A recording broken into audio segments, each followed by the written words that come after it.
नमस्कार, आप देख रहे हो इंडिया टाइम्स न्यूज, इंडिया का सबसे तेज न्यूज दिखाने वाला चैनल। आइए बढ़ते हैं आज की बड़ी खबर की ओर। अहमदाबाद में 12 जून की दोपहर हुआ विमान हादसा अब तक के सबसे दर्दनाक हादसों में से एक बन गया है। इस त्रासदी में अब तक 265 लोगों की जान जा चुकी है और आंकड़ा अभी और बढ़ने की आशंका जताई जा रही है। हादसे के बाद पूरे देश में शोक की लहर दौड़ गई है। परिजनों का रो रो कर बुरा हाल है और अस्पतालों में चीख पुकार का माहौल है।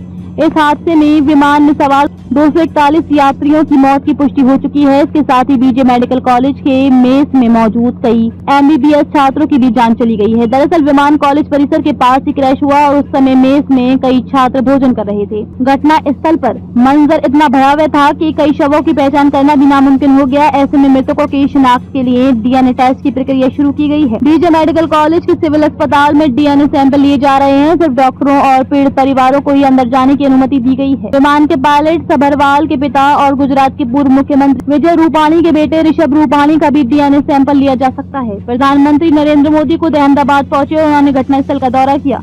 उन्होंने न सिर्फ राहत और बचाव कार्यों की समीक्षा की बल्कि हादसे में मारे गए लोगों के परिजनों से भी मुलाकात की। पीएम मोदी ने इस हादसे को एक राष्ट्रीय शोक बताया और सरकार की तरफ से हर संभव मदद का भरोसा दिलाया। ब्लैक बॉक्स की तलाश भी बीते 2 दिनों से तेजी से की जा रही है, जो अब बीजे मेडिकल कॉलेज की छत से बरामद कर लिया गया है। इसे तुरंत फॉरेंसिक जांच के लिए भेज दिया गया है। ब्लैक बॉक्स से ये पता लगाने में मदद मिलेगी कि आखिर वह तकनीकी या मानवीय चूक क्या थी जिसने इतनी बड़ी संख्या में जिंदगियां ले ली थी। सरकार ने हादसे की उच्च स्तरीय जांच के आदेश दे दिए हैं। एक हाई लेवल कमेटी बनाई गई है जो black box data, air traffic control records और चश्मदीदों के बयान के आधार पर पूरे मामले की तह तक जाएगी। अभी तक ये स्पष्ट नहीं है कि दुर्घटना का कारण खराब मौसम था, तकनीकी खराबी या कोई मानवीय मूल।